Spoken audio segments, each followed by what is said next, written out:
Dia negativo para as bolsas, queda de Chicago, queda para o dólar, mas não tão negativo para o fechamento de preço da soja no porto. Ao contrário, subiu. Já vou explicar por quê. Já o milho, nem tanto, está seguindo ainda a paridade.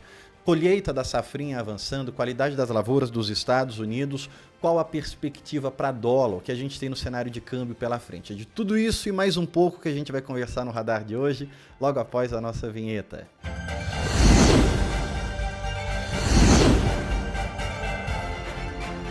Se o que acontece no Brasil e no mundo no mercado do agronegócio, da geopolítica, são assuntos que te interessam, considere deixar sua curtida, o seu comentário e enviar para alguém, não vai te custar absolutamente nada e vai ajudar muito o nosso trabalho aqui. Por favor, dá esse apoio, curte, comenta, compartilha, envia para alguém, não te custa nada e ajuda muito a gente. Deixa à sua disposição a palestra da Royal Rural, é a única palestra do mercado que fala de tendências de soja, milho e dólar com o olhar da macroeconomia, da geopolítica e a gente acaba sendo mais assertivo por isso.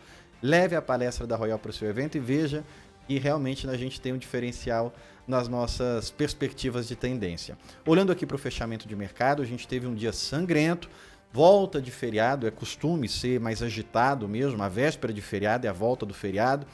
Soja só não caiu tanto quanto milho porque apareceu as compras da China lá na quinta-feira.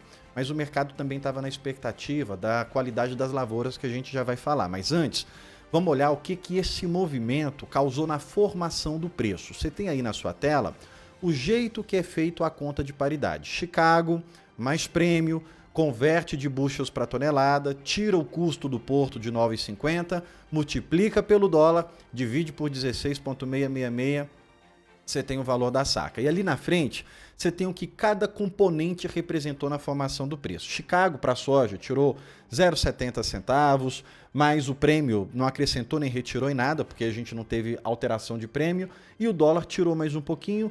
No frigir dos ovos ali, paridade para a soja na casa de 133. Não foi esse o preço que fechou as trades pagando, pagaram acima. Essa paridade já está dizendo para a gente que os preços tendem a cair se o prêmio não vier acima de 80 pontos na terça-feira. Vamos ver como é que o prêmio abre na terça-feira. Para milho, não. Já foi diferente. A paridade está ali na casa de 63, também representação de queda, prêmio não alterou, Chicago caiu, dólar caiu. E por que eu estou falando que o milho foi diferente na paridade? Porque para a soja, a paridade fechou na casa de 133, mas o porto fechou na casa de 134,90.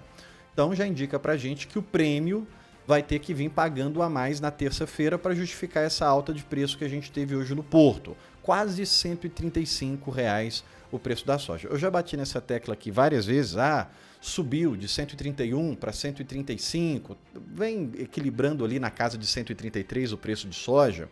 Mas será que valeu a conta do carrego? Você que guardou soja, que não vendeu ela lá atrás, em novembro de 2025, ou não vendeu em janeiro, para vender agora no 135, não compensa. Já o milho está bem na indicação da paridade. Paridade indicando na casa de 63 e o porto fechou na casa de 63. A gente não tem muito tempo aqui, eu estou até tendo que trabalhar com cronômetro, porque é muita informação para a gente conversar, mas o milho, fique atento, porque a partir de agora, eu já venho repetindo isso há um tempo, a paridade de exportação é quem vai definir a tendência para os próximos dias, sobretudo para os próximos 30 dias. Colheita atrasada, a gente está em torno de 7%, abaixo do ano passado, abaixo da média. Goiás, que é o grande ponto aqui para definir a produção da safrinha do Brasil, em torno de 3%, também abaixo do ano passado, mas uma coisa que a gente já sabe é que quando começa a colheita, a gente tem um ritmo mais acelerado do que os anos anteriores, porque você tem um poder de maquinário muito mais evoluído, mais investimento, mais máquinas no campo, mais tecnologia. Colheita já começou. Olhando para a qualidade das lavouras dos Estados Unidos, milho se manteve em 68%, soja se manteve em 66%. Você já sabe, acima de 60% é um bom nível de qualidade das lavouras. Lembrando para você que na terça-feira que vem, dia 30, tem revisão diária do FDA. 95 milhões de acres para milho é o que se tem agora, 84 milhões de acres para soja é o que se tem agora. A gente volta a falar desse número na segunda-feira que vem, que está mais perto da divulgação, mas é isso que vai mexer com a tendência de Chicago dali para frente. Então, divulgação importante na terça-feira, dia 30 de junho. Olhando para o clima nos Estados Unidos, não tem como estar melhor, viu? Está encharcado, essa é a palavra. Previsão para os próximos 7 dias, ainda é muita chuva para o Corn Belt, então o clima americano não apresenta nenhum risco.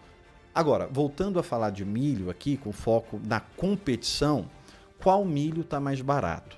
A Argentina está na metade da sua colheita, 48% de área colhida. O USDA fala numa produção de 55 milhões de toneladas, a Bolsa de Rosário fala numa produção acima de 60 milhões de toneladas. O fato é que quando a gente olha aí nessa tabela, preço de milho no porto, para julho, no Brasil, a $222 a tonelada, na Argentina 298, nos Estados Unidos, 298 não, 198, nos Estados Unidos 199. Milho argentino competindo tanto com o milho brasileiro quanto o milho americano. É o milho mais barato e eles estão ali em plena colheita. Então atenção para a competição que o milho argentino se faz mais barato agora. Mas quando a gente olha para o nosso line-up, ainda não apareceu como uma ameaça esse preço mais baixo da Argentina, não. Line-up para junho, 15 milhões de toneladas para soja, é um baita volume para soja em junho. Eu acredito que não deva sair essa totalidade do line-up, mas acima de 13 milhões de toneladas, 14 milhões de toneladas é bem possível de se concretizar. A gente já exportou quase 9. E para o milho, 770 mil toneladas, que não é um volume ruim para junho, não, é um bom volume.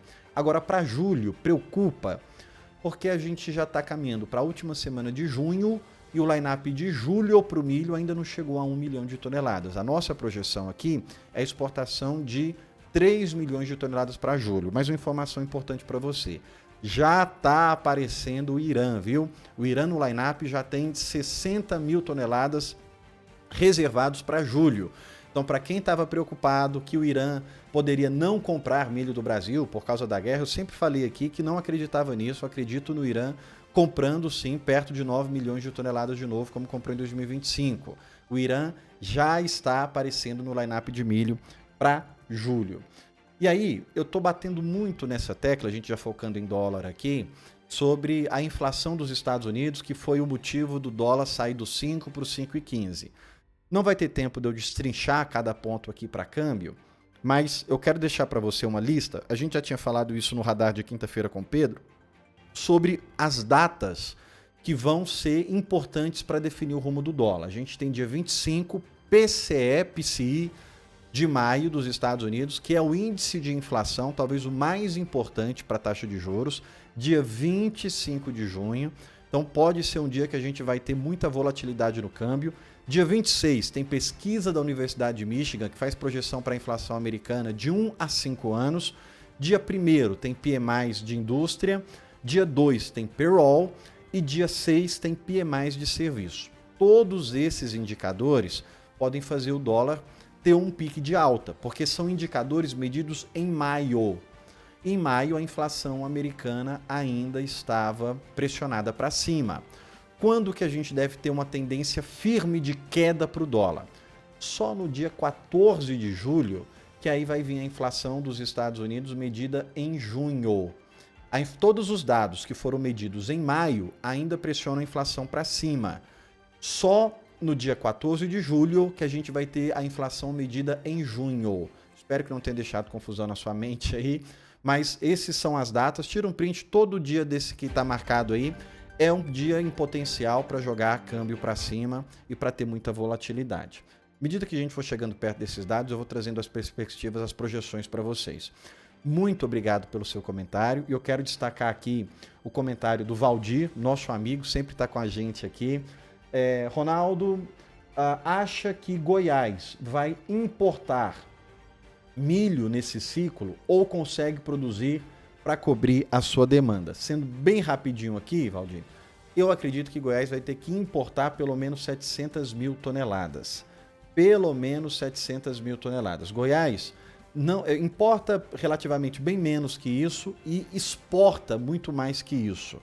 Goiás exporta para outros estados, tá? Não estou falando de exportação para fora, não, para países que compram do Brasil. Estou falando de exportação, de transferência entre os estados. Goiás transfere para outros estados pelo menos 4 milhões de toneladas. Esse ano a gente deve cair pela metade. Isso não vai ser sentido no preço agora, porque a gente está na porta da colheita. Mas como eu disse várias vezes, chegando perto ali dos 30% de área colhida, eu acredito que isso pode sim brecar a queda e já reverter para preço de alta. Aproveitando aqui, quero mostrar para você os números das usinas. A gente está falando em 2026 em torno de 35 milhões de toneladas, já falei esse número aqui várias vezes, de consumo de milho para etanol. O que isso impacta para a gente? Por que eu estou trazendo essa notícia de novo, já notícia repetida? Porque você viu aí que o governo vai aumentar a mistura de etanol na gasolina. Isso vai jogar o preço do milho para cima. O ponto não é o consumo do etanol, obviamente que ajuda a melhorar as margens para o etanol, ajuda a incentivar mais consumo de milho para etanol, mas o que a gente mede aqui, o que já está precificado, é o consumo de milho para etanol dentro das instalações possíveis, dentro das usinas que estão sendo finalizadas ou que estão sendo construídas. Então, aumentar o consumo de etanol na gasolina não vai fazer com que novas fábricas sejam construídas ainda em 2026. Então, já está precificado, já está dentro da conta esse número de milho que vai ser usado para as usinas de etanol, que é um baita de um número.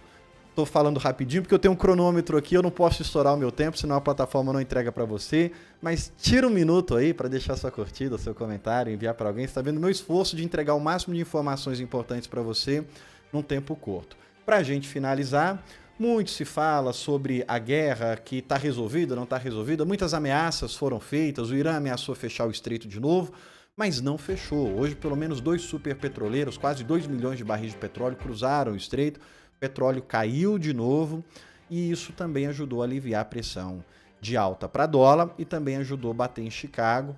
Parece que de fato a gente está vendo sim para a guerra terminar, caminhar para sua finalização. Você está vendo que eu não tenho mais aquele tempo à vontade que a gente tinha aqui no radar. Então deixa nos comentários quais assuntos você acha prioritários. Ronaldo, se tem que focar no único assunto, foca nesse assunto aqui agora que é o mais importante para a gente. Ou se você quer análise completa, mais tempo para a gente conversar, tomada de decisão, não vende, segura, entre em contato com a gente, royalrural.com.br. Até mais.